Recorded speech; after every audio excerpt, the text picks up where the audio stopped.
The only time anyone likes a lawyer is if they're on a trial and they hear the phrase not guilty. That's the only acceptable time to have positive feelings for a lawyer. And it also helps if your lawyer is a coke addicted, compulsive liar who also can get you into the hottest nightclubs in your town. That's usually a really good lawyer. Well, it seems like the AI companies have the best lawyers because apparently they can train their robot gods on any content they want, no matter how much harm that causes creators, and still call that fair use. In my neighborhood, we call that theft. And usually this one guy Marco does most of it.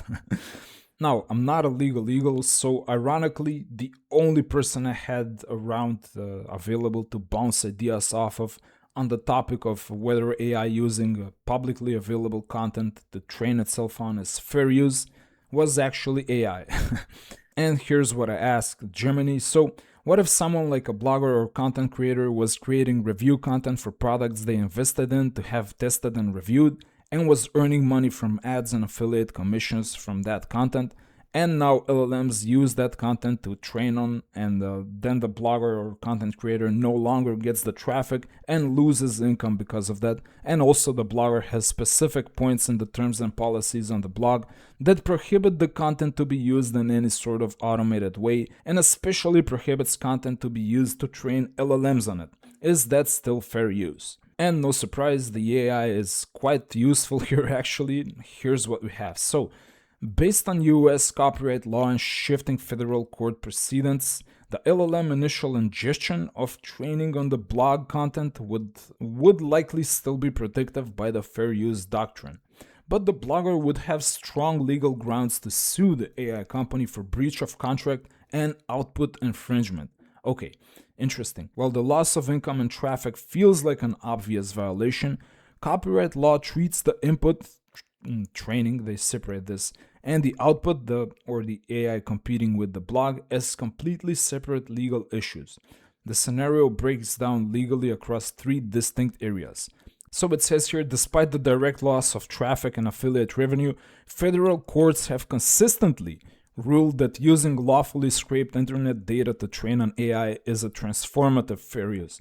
Okay, it's kind of interesting decision by courts and also interesting use of the term lawfully here. I don't think if your terms prohibit the content being used like this can be considered lawful, but yeah, let's double click on that a little bit. So, in landmark rulings like Bartz versus Anthropic and Kadri versus Meta, judges established that an AI model learning patterns from text is legally equivalent to a human reading a product review to understand how to write one. Okay, I think I can kind of see that one a little bit. Like if I read Hemingway, for example, and then kind of use his style to improve my writing style, that has been fair use since forever, and it should stay that way, I think, because otherwise it would probably cripple human learning and innovation, and that's just how we learn. We copy each other. Now the courts decide to treat machines the same as humans. It's not exactly a level playing field here. Machines can consume infinite data infinitely faster, while the humans are the ones actually creating the data required in the first place. And they do it insanely slow and still pay a huge price for that creation. So maybe some sort of a balance could be reached here. Like, I don't know, maybe let the AI train on the data, but then it can't compete with the people whose data it used to train itself on in any way. Or split whatever profits they make in like an extremely fair way, right?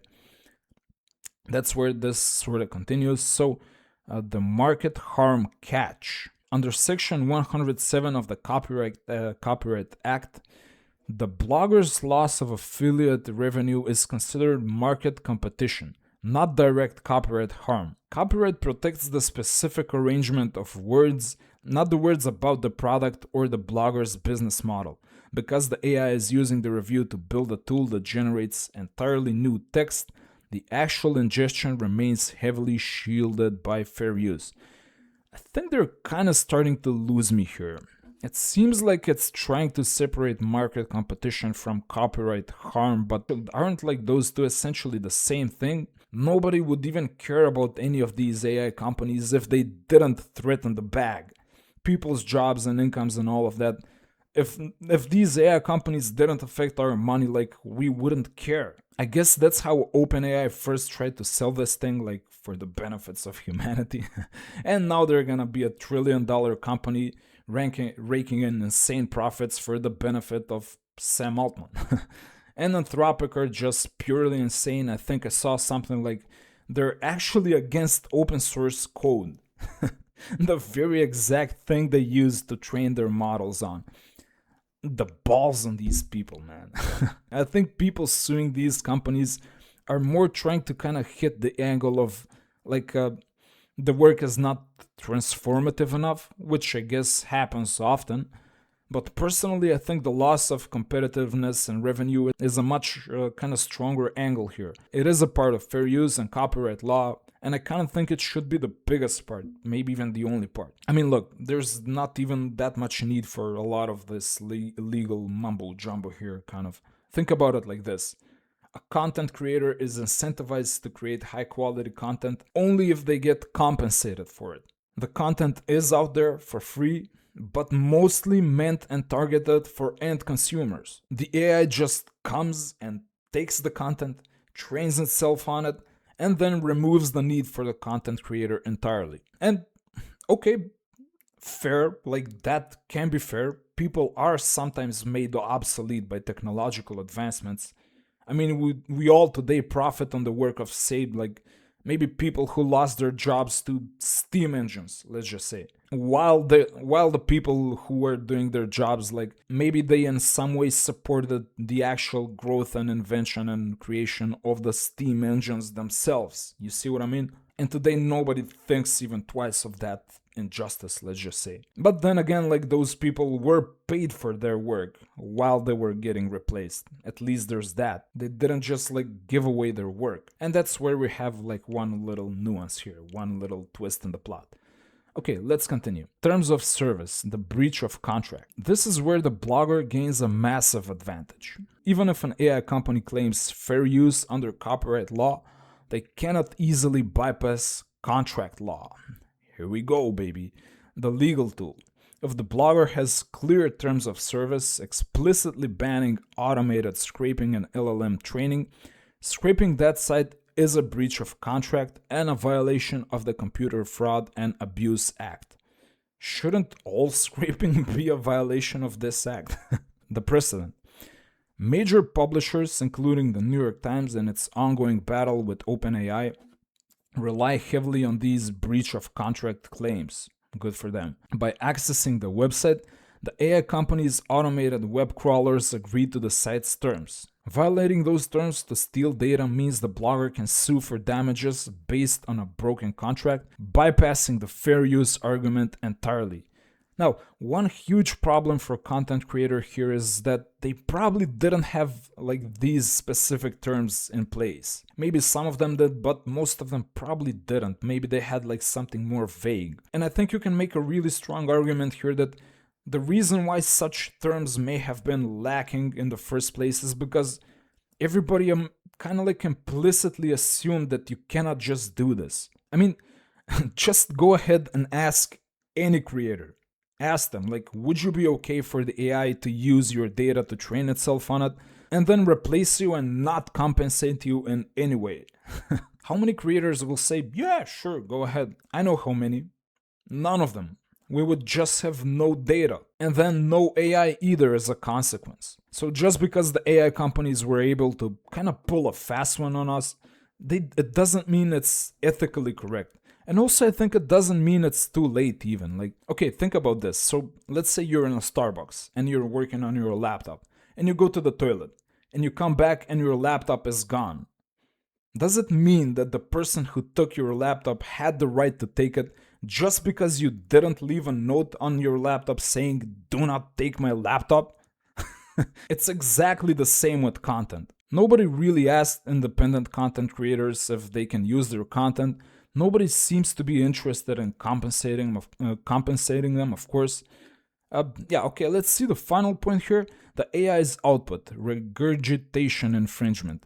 If the LLM directly outputs the blogger's specific review points, unique testing methods, or distinct phrasing to a user, The fair use defense completely falls apart. Okay, this one we gotta give it to the LLMs because they don't just steal one creator's data but all of their data, and they just mix and match it. So in the end, it seems like they've transformed it. Also, by the way, AIs are not yet capable of creative work, or when they do it, we just call that a hallucination. So they technically just regurgitate information and do no other contribution. There's no information gain here. Next, market substitution. If a user asks the LLM for a product recommendation and the LLM regurgitates the blogger's proprietary testing data or near verbatim analysis, it acts as a direct substitute for visiting the blog. Thank you! The legal status in 2025 and 2026, courts have strictly ruled that while training is protected, infringing or substituting outputs are not fair use. If the AI copies the expressive content so closely that it deprives the creator of an affiliate click, the AI companies face immense liability. So here we have like a little table here, a summary of the blogger's legal position. We have action by AI company, and then is it fair use, and can the blogger sue? So we have reading and learning from the text and from the text training. This is fair use, usually transformative, and the blogger has no options here to sue. Okay, look, learn as much as you want here. I have no problems here. Violating the site's anti-AI terms of service. Is it fair use? This doesn't apply because it's contract law, it's not copyright law. Can the blogger sue? Yes, for breach of contract and trespass. I guess they can be able to weasel their way out of this because nobody saw this coming, but I think my little kind of like laptop in the cafe analogy is a much better argument here. Displaying the blog's specific data and wording to the users. No, this is not fair use. This is direct market substitution. And yes, for direct, the blogger can sue for direct copyright infringement. Okay, the focus is on direct wording here, which was not exactly my point, but the AI kind of went there. So I kind of went one little extra step further. I asked the AI to explain the following. So, explain this. The blogger buys and tests products and relies on ad affiliate revenue to support their work, but then the AIs get get all of the traffic without paying the price for the products while also monetizing that content. Does fair use or copyright law protect the AI or the blogger? And here we have where the law protects the AI, the input. So copyright law protects the AI company for using the data, but it protects the blogger if the AI actively copies and reproduces the work. I think Germany is kind of dodging me here a little bit. That's how I feel. The law creates a sharp divide. It protects the AI's right to learn from the content, but it protects the blogger's right to stop the AI from reproducing or substituting the content. The legal mechanics of how copyright law balances protection between the AI and the blogger break down as follows. So we have where the law protects the AI, the input. Under the US Copyright Act, facts, data, ideas, and product specifications cannot be copyrighted. Okay, kind of fair, but I mean, data. What if I have specific, let's just say I've tested a product and I'm reporting on the specific test results. I don't know, I test the battery life of an iPhone and I say this is how much my iPhone has a battery life. That's my data, right? It's not a fact. It's not a specification from Apple. So that's kind of the whole point. Nobody even when you're doing content like this, for example, people they barely care about the specifications. They want the real world test data, so the AI still cannot test the battery life of the laptop. It just steals the data. Okay, let's move on. Only the unique creative expression, the specific wording, is protected. Yeah, it's kind of going in this direction. I don't really even care about that because the AIs obviously can kind of transform the content. The AI's defense. When an AI reads a blog post, it analyzes the data to learn how humans describe a certain vacuum cleaner or camera. Courts view this mathematical analysis as transformative fair use. Okay, yeah, I can kind of see this one. The financial gap. Copyright law does not guarantee a business model or website traffic. Yeah, okay, this one hurts, but it's actually true. I mean, not even Google is kind of like let's just say if you were an affiliate blogger, Google didn't owe you traffic. Like there's not it's not like written in the law like, oh, you're gonna get this much traffic if you build your blog. So you are still kind of working for yourself here at your own risk. But when Google starts kind of like vacuuming all of these content and just like displaying it, at their own like first Google page, and completely like you're not getting anything for it, I don't know, the whole system kind of falls apart. And this kind of focuses more on facts. I think the more important part of the content is the experience with the product, the actual kind of reviews. Let's get to the next little part here. So, where the law protects the blogger, the output. Copyright law fiercely protects the blogger the moment the AI stops learning and starts copying. Jeez, no, I didn't want to go in that direction. Okay, let's just go with it. No direct substitution. So fair use fails if the AI's output directly competes with or replaces the original work. I mean, that's what's happening here exactly. If a user asks an AI for a review for a summary of a product, and the AI spits out the blogger's exact phrasing, unique layout, or proprietary review structure, it crosses the line into copyright infringement. Yeah, this one makes sense, and also, like, again, if it learned from the data, it doesn't matter if it switched a few words around. Like, is that even difficult? You don't even need massive data centers for that. We've had spinners like since the first days of the internet. In fact, like a lot of AI is kind of like the early days spinners. Anyway, let's move on. Unfair competition. The U.S. Copyright Office explicitly states that fair use should not apply when an AI acts as a commercial substitute that destroys the market for the original creator. If the AI steals the expressiveness of the blog to generate its own ad or subscription revenue, the blogger has a winning lawsuit. Your Honor, I rest my case. The final thing here, the ethical versus legal reality. So, this scenario highlights a massive unresolved gap between legal definitions and economic fairness. The creator's reality is they invest hard capital buying products and labor or testing them to create value. The AI absorbs that value for free and cuts off the blogger's traffic, destroying the economic incentive to create content. There we go. The legal reality, copyright law was built for humans copying humans, like printing a pirated book. It never anticipated an automated machine that could read a billion blogs, extract the facts, and answer users directly. Yeah, that's kind of like my point. Nobody really thought about this. Nobody saw this coming. So okay, the summary here. Who owns the facts, metrics? No one. The AI can use them freely. Okay, fair, unless like the experience of let's just say the blogger with the product or the video creator with the product becomes like considered fact. I don't think that's fact. That's just personal experience that has like investment behind it. You cannot just think that's free. Who owns the written text? The blogger. If the AI copies it, the blogger can sue. Okay, cool. Who owns the traffic? The internet user. The law cannot force a user to click a blog link instead of reading an AI summary. Yeah, uh, I don't know. I think search engines, for example, they don't have to necessarily show some bloggers link and kind of like just funnel users there. But at the same time, then they would have to create their own content.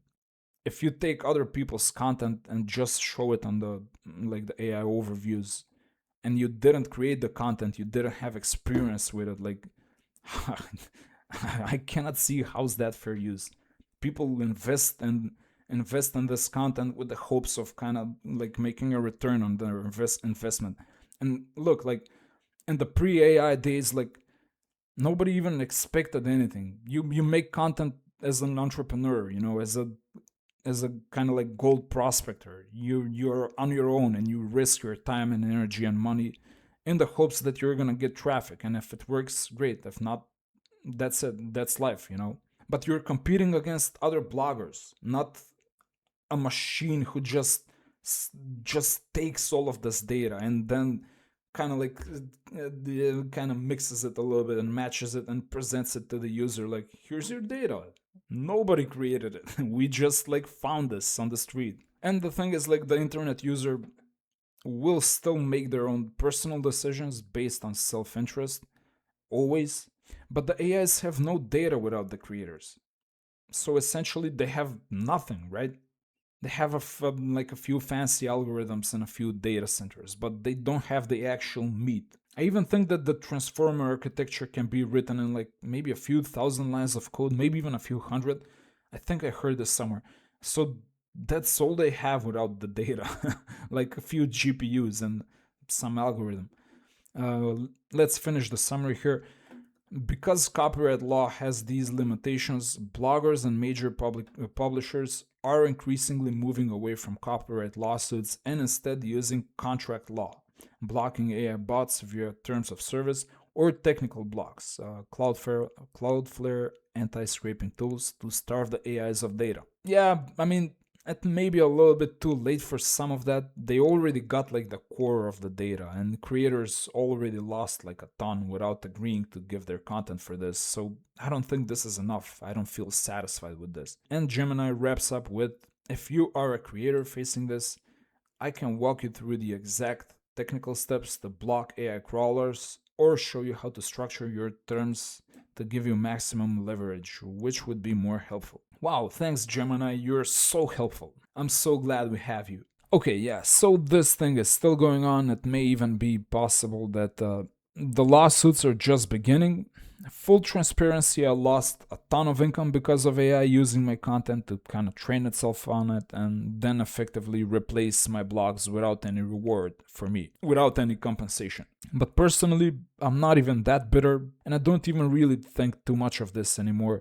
And I don't even like expect anything because I moved on. I'm like on a whole different trajectory to do something even better, really. But still, like, my personal sense of justice, which, by the way, like, make no mistake, is really weak and mostly selective and only activated when it concerns me. But no, seriously, like, this doesn't feel right. I know a ton of creators who lost even more than me because the content they created and paid for and sweat, blood, and money is it's now just being served by these by Google AI overviews or ChatGPT, and it's like they literally worked for nothing. I don't know how this is gonna play out legally. I think usually the better armed parties win in court. AI companies have like half of Harvard law on their team and endless money, while bloggers have Better Call Saul or something. I really don't see independent creators pulling like something like an Aaron Brockovich here. I'm not sure how effective these robot shields are, these scraping shields. I want to hope that maybe updating the terms would also mean that those were the terms in the whole time while the content was being scraped. It's just that we're not accounting for thieves that are this good, if we're being honest. And if you're a commercial content creator, I mean, do everything you can to protect yourself, but honestly, more importantly, I would kind of think about other ways to build a business. SEO and search engine traffic, I think that's kind of cooked, honestly, especially for this particular model. And I mean, this is old news if you were in that industry. A lot of the people of those people probably moved on, but still, like, the question of whether it was fair, I think it remains, unsolved. And it is a difficult question. And I'm not even sure like the arguments for fair use are necessarily wrong. They maybe have like some semblances of points, but at the same time, if you just explain like to let's just say my grandma, like a regular person, and tell them this whole situation, there's no way they're gonna think that that's fair. What's happening here? I think that's usually kind of like how decisions like this should be made. Like, we're gonna hear all of these arguments and these legal eagles and legal weasels.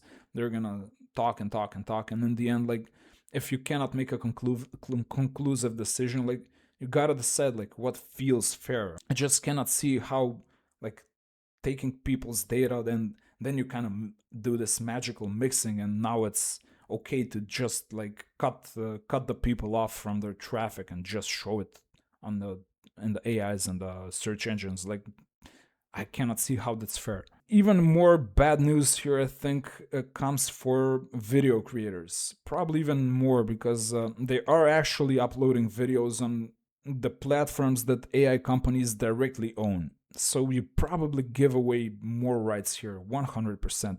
And by the way, we are building a kind of like a social media platform that will be meant only for humans. It won't allow slop. You will own your content forever, and the AIs won't be able to train on it. Or if they do, you will get your piece of the pie. That's kind of like the big vision. It's a very exciting project. I'm not even sure how many people will be interested in something like this, but if that sounds good to you, subscribe. Definitely subscribe, and maybe even comment something if you want to talk with me or just learn more. But yeah, I mean, fair use with AI, some of it makes sense a little bit. Honestly, at the same time, sometimes it just sounds like plain old theft. I guess this will be a real test for the judicial system. Will they kind of be corrupted by these Weasley AI lawyers, or will they do the right thing? And I would be surprised if the latter happens.